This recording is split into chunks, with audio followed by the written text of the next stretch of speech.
ஒரு சிறிய கிராமத்தில் வசித்து வந்த 18 வயது இளைஞன் ஒருவன் தன் விதியோடு போராடி கொண்டிருந்தான். அவன் பெயர் ரியான்ஸ். வீட்டில் அம்மா, அப்பா மற்றும் 2 தம்பி தங்கைகள் இருந்தனர். ஒரு சாதாரண வீடு, ஒழுகும் கூரை மற்றும் காலியான பாத்திரங்கள், இதுதான் அவனது உலகம். தந்தை ஒரு தினக்கூலி தொழிலாளி, ஆனால் வேலை தினமும் கிடைக்காது. 2 நாள் வேலை இருந்தால் 3 நாள் சும்மா இருக்க வேண்டியிருக்கும். அத்தகைய சூழ்நிலையில் வீட்டில் அடுப்பு எறிவதே ஒரு திருவிழாவைப் போலத்தான் இருந்தது. ரியான்ஸ் தான் மூத்தவன், அதனால் பொறுப்பு அவன் தோள்களில் இருந்தது. ஆனால் அவன் கை எப்போதும் காலியாகவே இருந்தது. பல இரவுகள் அவன் பசியோடு இருந்து தம்பி தங்கைகளுக்கு உணவளித்திருக்கிறான். தாயின் கண்களில் கவலையும் தந்தையின் முகத்தில் தோல்வியும் தெளிவாக தெரிந்தது. வீட்டில் அடிக்கடி பணத்திற்காக சண்டை நடக்கும். சில நேரங்களில் தந்தை கோபத்தில் திட்டுவார், சில நேரங்களில் நிலைமையை நினைத்து அவரே அழுவார். ஒரு நாள் நிலைமை இன்னும் மோசமானது. 3 நாட்களாக வீட்டில் தானியம் இல்லை. தந்தை வேலையிலிருந்து வெறும் கையோடு திரும்பினார். தாய் ஏதோ சொல்ல வாக்குவாதம் வளர்ந்தது. கோபத்தில் தந்தை ரியான்ஸை நோக்கி, "நீ பெரியவனாகிவிட்டாய், ஏன் ஏதேனும் சம்பாதிக்க கூடாது?" என்று திட்டிவிட்டார். அந்த வார்த்தை அவன் இதயத்தில் அம்பு போல பாய்ந்தது. அவன் அமைதியாக இருந்தான், ஆனால் உள்ளுக்குள் ஏதோ உடைந்து போனது. அன்று இரவு அவன் ஒரு முடிவெடுத்தான். யாரிடமும் சொல்லாமல் வீட்டை விட்டு வெளியேற போவதாக தீர்மானித்தான். தான் இங்கே இருந்தால் அனைவருக்கும் சுமையாக இருப்போம் என்று அவன் நினைத்தான். நள்ளிரவில் அவன் எழுந்தான். தூங்கிக் கொண்டிருந்த தாய் மற்றும் தம்பி தங்கைகளை பார்த்தான். கண்கள் கலங்கின, ஆனால் அவன் தன்னை தேய்ச்சி கொண்டான். ஒரு சிறிய பையை எடுத்துக்கொண்டு பின்னால் திரும்பி பார்க்காமல் கிராமத்தை விட்டு வெளியேறினான். பேருந்து நிலையம் வரை நடந்தே சென்றான். அவனிடம் வெறும் 200 ரூபாய் மட்டுமே இருந்தது. கிடைத்த முதல் பேருந்திலேயே ஏறி அமர்ந்தான். தான் எங்கே போகிறோம் என்று அவனுக்கே தெரியாது. பேருந்து பல மணி நேரம் ஓடியது. இறுதியில் அவன் ஒரு நகரத்தை அடைந்தான். அவனுக்கு அந்த நகரம் மிக பெரியதாக இருந்தது. உயர்ந்த கட்டடங்கள், அதிவேக வாகனங்கள் மற்றும் கூட்டம் என அனைத்தும் அவனுக்கு புதியதாகவும் பயமுறுத்துவதாகவும் இருந்தது. காலை முதல் மாலை வரை அவன் அங்கும் இங்கும் வேலை தேடி அலைந்தான். ஹோட்டல், கடை என எங்கு சென்றாலும் ஆட்கள் இருக்கிறார்கள் அல்லது அனுபவம் இருக்கிறதா என்றே பதில் கிடைத்தது. மாலை வரை அவனிடம் சாப்பிட எதுவும் இல்லை. பசி வயிற்றில் நெருப்பாய் எரிந்தது. ஒரு தள்ளுவண்டியில் மக்கள் சாப்பிடுவதை அவன் நின்று பார்த்து கொண்டே நின்றான்.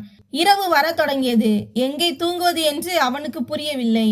நீண்ட தூரம் அலைந்த பிறகு அவனுக்கு ஒரு பெரிய பூங்கா தென்பட்டது. உள்ளே சென்று ஒரு மூலையில் இருந்த பெஞ்சில் அமர்ந்தான். அங்கே சிலர் நடைபயிற்சி செய்து கொண்டிருந்தனர். அவன் அங்கேயே அமர்ந்து குழாயில் தண்ணீர் குடித்தான்.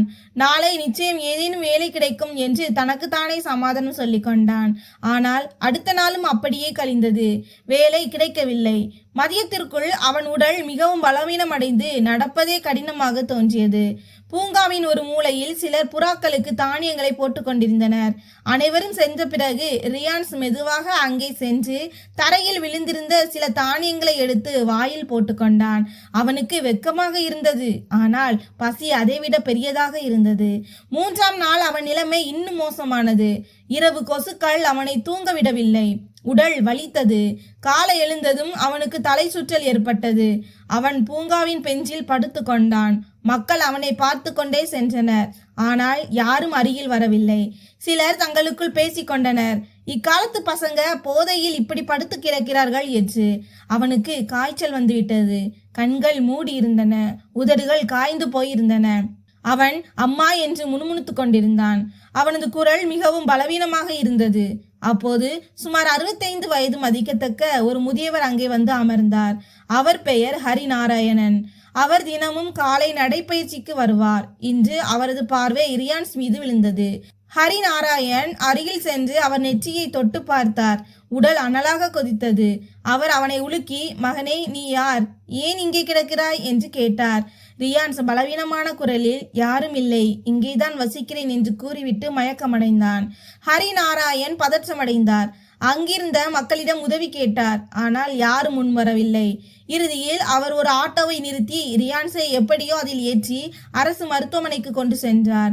பரிசோதனைக்கு பிறகு மருத்துவர், அதிக காய்ச்சல் மற்றும் பலவீனம் காரணமாக நிலைமை மோசமாகி உள்ளது, சில நாட்கள் கவனிப்பு தேவை என்று கூறினார்.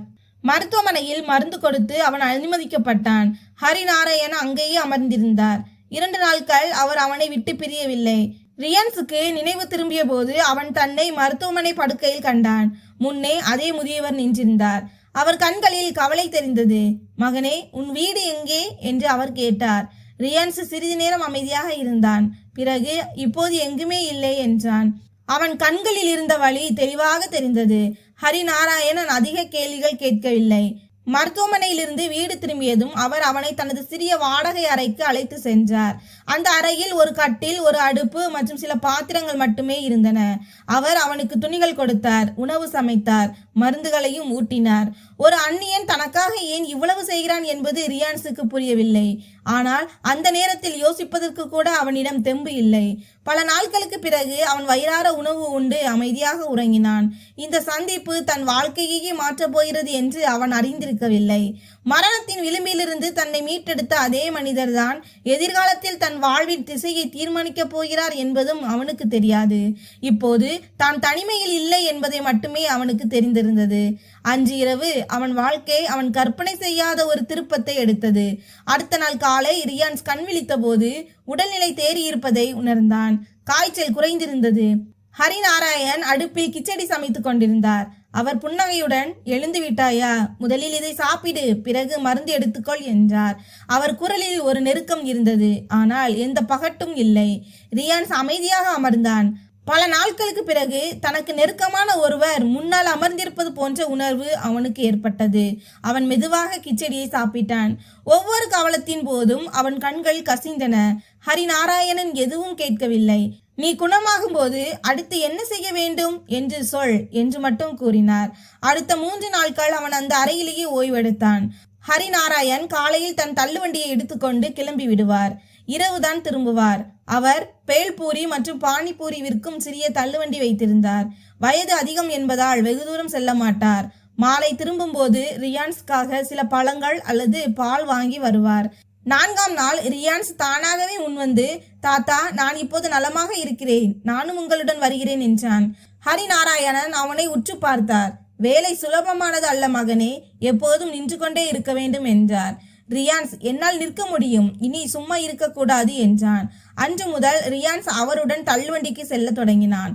ஆரம்பத்தில் அவன் தண்ணீர் பிரிப்பது, தட்டுகளை கழுவுவது மற்றும் வாடிக்கையாளர்களுக்கு பொருட்களை கொடுப்பது போன்ற வேலைகளை செய்தான். எந்த வேலையும் சிறியது அல்ல. நேர்மையாக செய்தால் மரியாதை தானாக தேடி வரும் என்று ஹரிநாராயணன் அவனுக்கு கற்றுக் கொடுத்தார். மெதுவாக ரியான்ஸ் மசாலாக்களை கலப்பது, பேல்பூரி தயாரிப்பது மற்றும் கணக்குகளை பராமரிப்பது ஆகியவற்றை கற்றுக்கொண்டான். மக்கள் அவனது நன்னடத்தையை கண்டு மகிழ்ச்சி அடைந்தனர். அவன் புன்னகையுடன் பேசி வேலையை விறுவிறுப்பாக செய்தான். சில வாரங்களிலேயே தள்ளுவண்டியின் வருமானம் அதிகரிக்க தொடங்கியது. ஒரு நாள் ஹரிநாராயணன் சொன்னார், பார் ரியான்ஸ், நீ உன் சொந்த காலில் நிற்க வேண்டும், எப்போதும் யாரையும் சார்ந்து இருக்க முடியாது என்றார். ரியான்ஸ் அமைதியாக இருந்தான். அவன் மனதில் இப்போதும் வீட்டின் நினைவுகள் வந்து சென்றன. ஆனால் அவனுக்கு திரும்பி செல்ல விருப்பமில்லை. தான் ஏதாவது சாதிக்கும் வரை திரும்புவது சரியாக இருக்காது என்று அவன் கருதினான். 2 மாதங்கள் கடந்தன. இப்போது அவன் முழு ஆரோக்கியத்துடன் இருந்தான். ஹரிநாராயணன் அவனுக்காக தனியாக ஒரு சிறிய தள்ளுவண்டியை வாங்கி கொடுத்தார். அருகிலேயே கடவை, நான் பார்த்து கொள்கிறேன் என்றார். ரியான்ஸின் கண்கள் பிரகாசித்தன. தன்னால் உண்மையாகவே ஏதோ செய்ய முடியும் என்று முதல் முறையாக அவன் உணர்ந்தான். அவன் முழு உழைப்புடன் வேலையை தொடங்கினான். காலை முதல் இரவு வரை நின்று கொண்டே இருப்பான். வருமானம் பெரியதாக இல்லாவிட்டாலும் அவனுக்கு ஒரு திருப்தி இருந்தது. மாத இறுதியில் தன் செலவுகள் போக கொஞ்சம் பணத்தை சேமிக்கவும் செய்தான். அவன் முதல் முறையாக 5000 ரூபாய் சேர்த்த போது அந்த நோட்டுகளை நீண்ட நேரம் பார்த்து கொண்டிருந்தான். ஹரிநாராயணன் கேட்டார், ஏன் பார்த்து கொண்டிருக்கிறாய்? ரியான்ஸ் சொன்னான், தாத்தா, இது என் முதல் சம்பாத்தியம். அவர் புன்னகைத்து, இதுதான் ஆரம்பம் என்றார். காலம் கடந்தது. இருவருக்கும் இடையிலான உறவு ஆழமானது. ரியான்ஸ் இப்போது அவரை தாத்தா என்றே அழைத்தான். ஹரிநாராயணனும் அவனை தன் மகனைப் போலவே கருத தொடங்கினார். பல இரவுகள் இருவரும் அமர்ந்து வாழ்க்கையை பற்றி பேசுவார்கள். வாழ்க்கையில் உனக்கு துணையாக இருப்பவர்களை ஒருபோதும் மறந்துவிடாது என்று அவர் கூறுவார். 4 மாதங்களுக்கு பிறகு ரியான்ஸ் 10,000 ரூபாய் சேர்த்தான். அவன் மகிழ்ச்சியாக இருந்தான். ஆனால் தாத்தாவின் முகத்தில் லேசான கவலை இருந்தது. ஒரு இரவு அவர் சொன்னார், மகனே, உன் வீட்டிற்கு தகவல் சொல்லிவிடு. உன் தாய் தந்தை உனக்காக காத்திருப்பார்கள் என்றார். ரியான்ஸ் தலையை குனிந்து கொண்டான். இப்போது இல்லை தாத்தா, நான் வாழ்க்கையில் பெரிய நிலையை அடைந்த பிறகு போவேன் என்றான். அவர் அவனை வற்புறுத்தவில்லை. சரி, ஆனால் ஒரு நாள் நிச்சயம் போ என்று மட்டும் சொன்னார். சில நாட்களுக்கு பிறகு அவர் சொன்னார், நான் என் கிராமத்திற்கு போகிறேன், பல நாட்கள் ஆகிவிட்டன என்றார். ரியான்ஸ் பதற்றமடைந்தான். எத்தனை நாட்களுக்கு என்று கேட்டான்.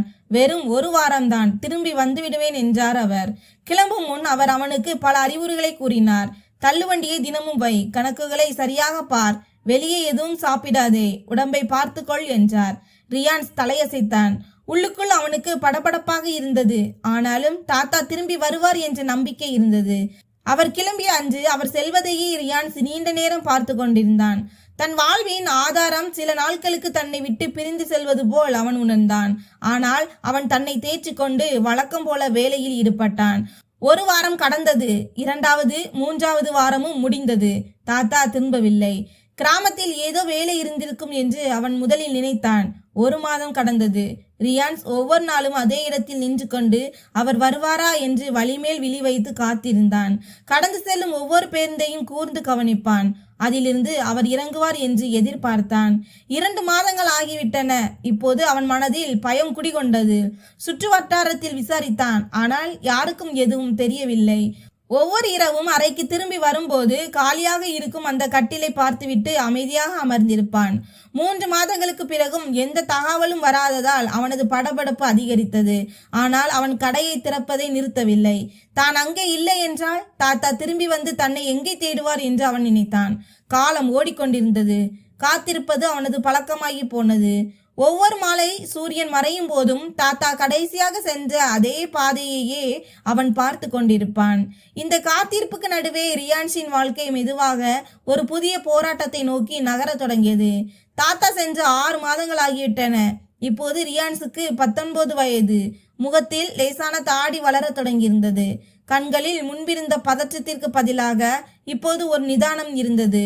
ஆனால் இதயத்தில் ஒரு வெற்றுத்தன்மை இருந்தது. ரியான்ஸ் ஒவ்வொரு நாளும் தள்ளுவண்டி வைப்பான், வேலை செய்வான், பணம் சேமிப்பான். ஆனால் மாலையானதும் அதே காத்திருப்பு தொடங்கிவிடும். 1 வருடம் முடிந்தது. தாத்தா திரும்பவில்லை. ரியான்ஸ் தோல்வியை ஒப்புக்கொள்ளப் போவதில்லை என்று முடிவு செய்தான். தள்ளுவண்டி வருமானத்திலிருந்து வாடகை கொடுத்தான், பொருட்களை வாங்கினான், வேலையை இன்னும் சிறப்பாக செய்தான். வாடிக்கையாளர்களுடன் பேச தொடங்கினான். தூய்மையில் அதிக கவனம் செலுத்தினான். மெதுவாக அவனது வருமானம் அதிகரிக்க தொடங்கியது. 1 வருடத்தில் அவன் 50,000 வரை சேர்த்தான். ஆனால் அந்த பணம் அவனுக்கு மகிழ்ச்சியை தரவில்லை. அவன் மனதில் ஒரே ஒரு கேள்விதான் இருந்தது. தாத்தா எங்கே போனார்? ஒரு நாள் அவன் தன் சொந்த கிராமத்திற்கு செல்ல முடிவெடுத்தான். 20 மாதங்களுக்கு பிறகு அவன் முதல் முறையாக வீட்டிற்கு திரும்பினான். கிராமத்தில் அவனை கண்டதும் மக்கள் ஆச்சரியப்பட்டனர். தாய் அவனை கண்டு அழுதார். தந்தையின் கண்களும் கலங்கின. தம்பி தங்கைகள் அவனை பிடித்து கொண்டனர். வீட்டில் அமர்ந்து அவன் அனைத்தையும் சொன்னபோது அவன் தாய் சொன்னார், சில மாதங்களுக்கு முன்பு ஒரு முதியவர் வந்திருந்தார். நீ அவரோடு தங்குவதாகவும் பணம் கொடுத்ததாகவும் சொன்னார். அவர் மிகவும் நல்லவர். ரியான்ஸின் இதயம் படபடத்தது. அவர் எந்த ஊர் என்று கேட்டான். உத்தரப்பிரதேசத்தின் ஏதோ ஒரு கிராமம் என்று சொன்னார் என நினைக்கிறேன் என்றார் தாய். இதை கேட்டதும் ரியான்ஸ் அமைதியானான். தாத்தா தன் கிராமத்திற்கு சென்றிருக்கிறார் என்பதும் தன் வீட்டிற்கும் வந்திருக்கிறார் என்பதும் அவனுக்கு புரிந்தது. ஆனால் பிறகு ஏன் அவர் திரும்பி வரவில்லை?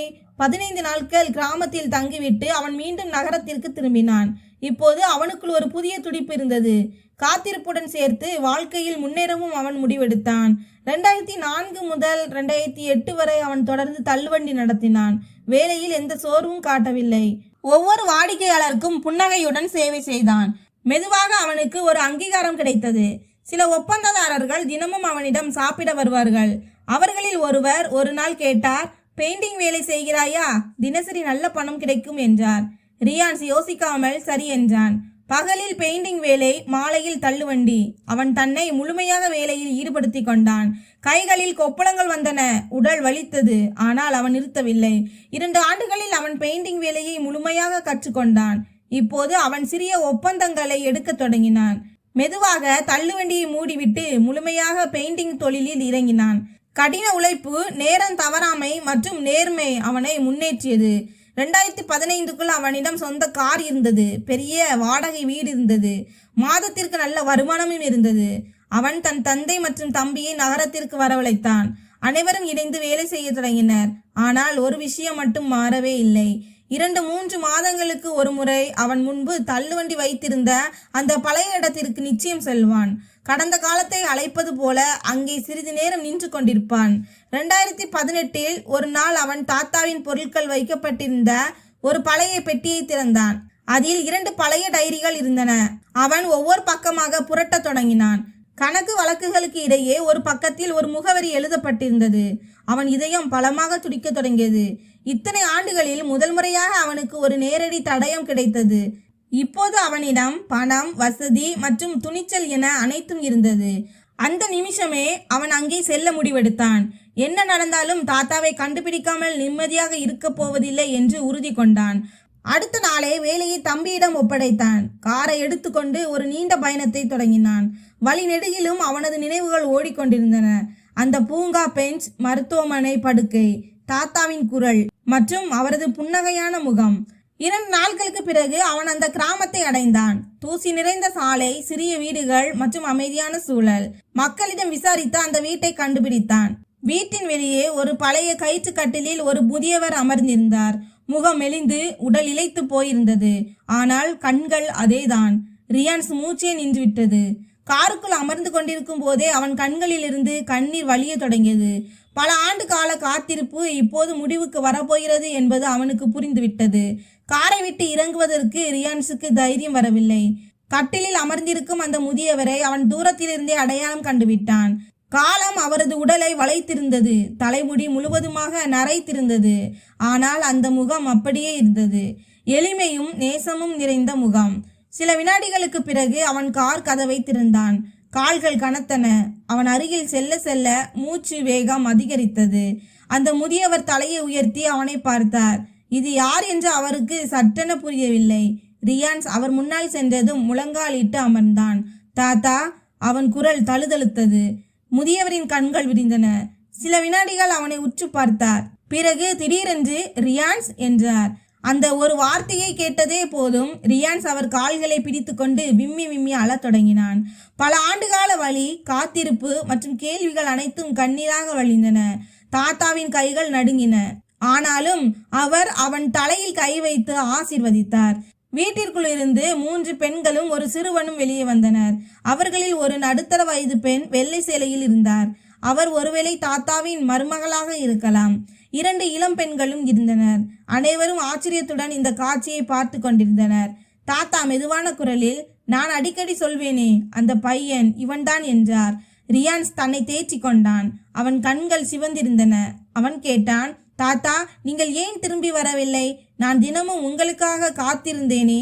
தாத்தாவின் பார்வை தாழ்ந்தது. அவர் ஒரு பெருமூச்சு விட்டார். மகனே, நான் கிராமத்திற்கு வந்தபோது என் மூத்த மகனின் நிலைமை மிகவும் மோசமாக இருப்பது தெரிந்தது. சில நாட்களிலேயே அவன் எங்களை விட்டு பிரிந்து விட்டான். வீட்டில் மருமகள்களும் 3 குழந்தைகளும் தவித்தனர். சூழ்நிலை திடீரென மாறிவிட்டது. ரியான்ஸ் அமைதியாக கேட்டுக்கொண்டிருந்தான். மற்ற மகன்கள் பிரிந்து சென்று விட்டனர். பொறுப்பு என்மேல் விழுந்தது. சில நாட்களுக்கு பிறகு எனக்கு பக்கவாதம் ஏற்பட்டது. நடப்பதும் இயங்குவதும் கடினமாகிவிட்டது. நகரத்திற்கு திரும்புவது சாத்தியமில்லாமல் போனது. உனக்கு தகவல் சொல்ல வேண்டும் என்று நினைத்தேன். ஆனால் அதற்கான வசதிகள் என்னிடம் இல்லை என்றார். ரியான்ஸ் கண்களிலிருந்து மீண்டும் கண்ணீர் வழிந்தது. தாத்தாவின் வலது கை சரியாக செயல்படவில்லை என்பதையும் உடல் மிகவும் பலவீனமடைந்து இருப்பதையும் அவன் கவனித்தான். விதவையான அந்த மருமகள் முன்வந்து சொன்னார், மாமா அடிக்கடி உங்களை பற்றியே பேசுவார். அந்த பையன் உழைப்பாளி, நிச்சயம் பெரிய ஆளாக வருவான் என்று சொல்வார். ரியான் சுற்றிலும் பார்த்தான். வீடு மிகவும் சாதாரணமாக இருந்தது. சுவர்களில் ஈரப்பதம், முற்றத்தில் உடைந்த கட்டில், மூலையில் சில பாத்திரங்கள். அந்த குடும்பம் வறுமையில் போராடி கொண்டிருப்பதை அவன் புரிந்து கொள்ள அதிக நேரம் எடுக்கவில்லை. அவன் தாத்தாவின் அருகில் அமர்ந்து சொன்னான், அன்று நீங்கள் மட்டும் இல்லை என்றால் நான் உயிரோடு இருந்திருக்க மாட்டேன். என்னை சாலையிலிருந்து தூக்கியது நீங்கள்தான். தாத்தா மெலிதான புன்னகையுடன், நான் ஒன்றும் செய்யவில்லை மகனே, அது ஒரு மனிதனின் கடமை என்றார். இல்லை தாத்தா என்று ரியான் உறுதியான குரலில் சொன்னான். இன்று நான் இந்த நிலையில் இருப்பதற்கு நீங்கள்தான் காரணம். மாலைக்குள் ஊர் மக்கள் சிலரும் அங்கே கூடினர். ரியான்ஸ் வந்த காரை பார்த்து அனைவரும் ஆச்சரியப்பட்டனர். ஆனால் அவன் அதை பொருட்படுத்தவில்லை. அன்று இரவு அவன் அங்கேயே தங்கினான். இரவு உணவின் போது அவன் அந்த குடும்பத்தினருடன் வெளிப்படையாக பேசினான். 2 பெண்களும் படிப்பை பாதியிலேயே நிறுத்திவிட்டனர். ராகுல் என்ற அந்த சிறுவன் 10ஆம் வகுப்பு படித்து கொண்டிருந்தான். ஆனால் மேல் படிப்பை பற்றி அவனுக்கு எந்த உறுதியும் இல்லை. ரியான்ஸ் நீண்ட நேரம் யோசித்தான். இனி இந்த குடும்பம் அனாதையாக இருக்கக்கூடாது என்று அவன் முடிவு செய்தான். காலை எழுந்ததும் அவன் தாத்தாவிடம் சொன்னான், நீங்கள் என்னுடன் நகரத்திற்கு வாருங்கள். அங்கே மருத்துவ சிகிச்சையும் கிடைக்கும், ஓய்வும் எடுக்கலாம் என்றான். தாத்தா தலையசைத்து, இல்லை மகனே, என் வேர்கள் இங்கேயே அமைந்து விட்டன என்றார். ஆனால் குழந்தைகளின் எதிர்காலத்தை யோசிங்கள் என்று ரியான்ஸ் சொன்னான். அவன் ஒரு முடிவெடுத்தான். சரி, உங்கள் மகள்களின் திருமண பொறுப்பு என்னுடையது. ராகுல் என்னுடன் வருவான். அவன் வேலை கற்றுக்கொள்வான். உங்கள் வீட்டையும் நான் சரி செய்து தருகிறேன் என்றான். அந்த குடும்பத்தினர் முதலில் மறுத்தனர். ஆனால் ரியான்ஸ் கேட்கவில்லை. அவன் கண்களில் தெரிந்தது நன்றியுணர்வு, பரிதாபம் அல்ல. சில நாட்கள் கிராமத்திலேயே தங்கி அவன் அனைத்து ஏற்பாடுகளையும் செய்தான். மருத்துவரை அழைத்து வந்து தாத்தாவுக்கு பரிசோதனை செய்தான். வீட்டை சீரமைக்க பணம் கொடுத்தான். கிளம்பும் போது அவன் ராகுலிடம் சொன்னான், தயாராக இரு, அடுத்த மாதம் உன்னை அழைத்து செல்ல வருவேன். அவன் காரில் ஏறிய போது தாத்தா அவன் கையை பிடித்து கொண்டார். மகனே, நீ என் கடனை தீர்த்து விட்டாய் என்றார். ரியான்ஸ் மெதுவாக பதிலளித்தான், தாத்தா, உங்கள் கடனை என்னால் ஒருபோதும் தீர்க்க முடியாது. கார் முன்னேறியது. ஆனால் இந்த முறை அவன் இதயத்தில் ஒரு வெற்றுத்தன்மை இல்லை. தன் வாழ்வின் உண்மையான நோக்கம் இப்போதுதான் தொடங்கியிருப்பதாக அவன் உணர்ந்தான். நகரம் திரும்பியதும் ரியான்ஸ் முதலில் தன் தொழில் பொறுப்புகளை கவனித்தான். தன் தம்பியிடம் அனைத்தையும் சொன்னான். அவனது குடும்பமும் அந்த முடிவை ஏற்றுக்கொண்டது. இப்போது அவனுக்கு சம்பாதிப்பதை விட தன் உயிரை காப்பாற்றி அந்த நன்றியுணர்வை கௌரவிப்பதே முக்கியமானதாக இருந்தது.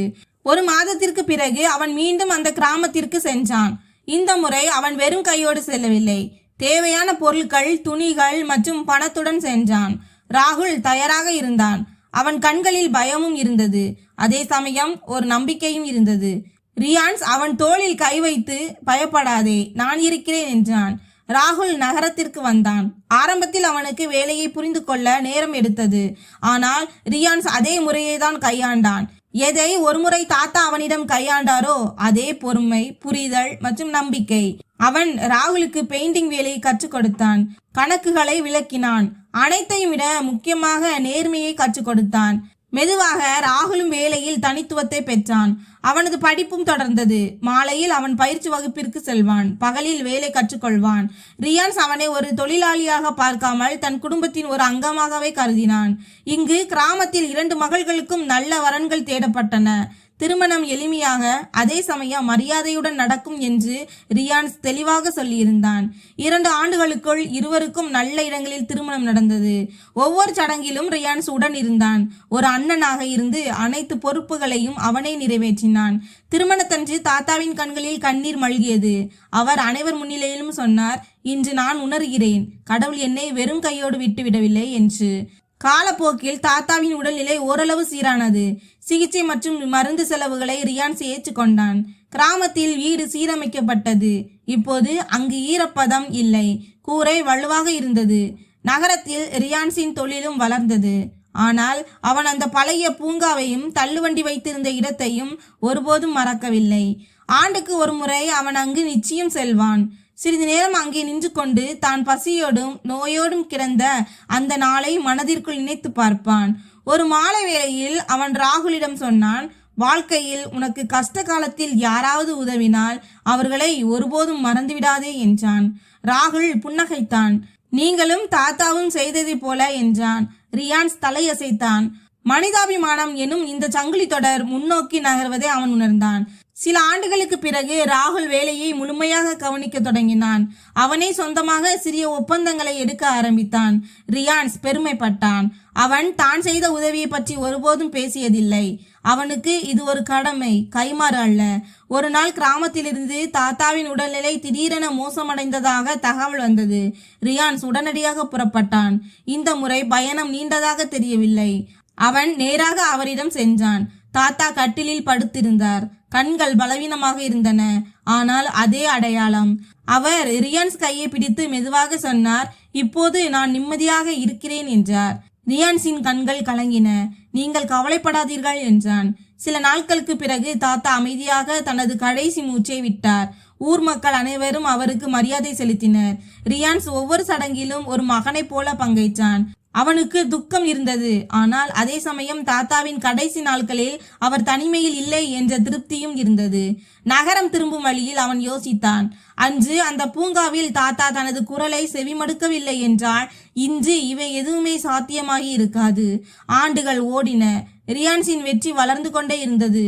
ஆனால் அவனது வீட்டில் ஒரு புகைப்படம் எப்போதும் சுவரில் தொங்கிக் கொண்டிருந்தது. தாத்தாவின் புன்னகைக்கும் புகைப்படம். ஒவ்வொரு காலையிலும் அந்த புகைப்படத்தை பார்த்துவிட்டுத்தான் அவன் வேலைக்கு கிளம்புவான். இப்போது மக்கள் அவனை ஒரு வெற்றிகரமான ஒப்பந்ததாரராக அறிந்திருந்தனர். ஆனால் அவன் தன்னை சரியான நேரத்தில் சரியான உதவிக்கரம் கிடைத்த ஒரு சாதாரண மனிதனாகவே கருதினான். அவன் தன் வாழ்க்கையிலிருந்து ஒரு பாடத்தை கற்றுக்கொண்டான். வெற்றியின் உண்மையான அர்த்தம் பணம் அல்ல, கடினமான காலங்களில் உருவாகும் உறவுகளே. எப்போதெல்லாம் புதிய இளைஞன் ஒருவன் அவனிடம் வேலை கேட்டு வருகிறானோ அப்போதெல்லாம் அவனது கண்களில் ஒரு காலத்தில் தன் கண்களில் இருந்த அதே பயத்தையும் நம்பிக்கையையும் ரியான்ஸ் தேடுவான். நண்பர்களே, ஒரு மனிதனின் உண்மையான அடையாளம் அவனது பணத்தில் இல்லை, அவனது இதயத்தில் இருக்கிறது. கெட்ட காலத்தில் யார் ஒருவர் உடன் நிற்கிறாரோ அவரே உண்மையான உறவு. வெற்றி பெற்ற பிறகு நம்மை தாங்கி பிடித்த அந்த கைகளை நாம் ஒருபோதும் மறக்கக்கூடாது. நன்றி உணர்வே மனிதாபிமானத்தின் உண்மையான அடித்தளம். இந்த கதை உங்கள் இதயத்தை தொட்டிருந்தால் வீடியோவை லைக் செய்யுங்கள், ஷேர் செய்யுங்கள், சேனலை சப்ஸ்கிரைப் செய்யுங்கள். நன்றி.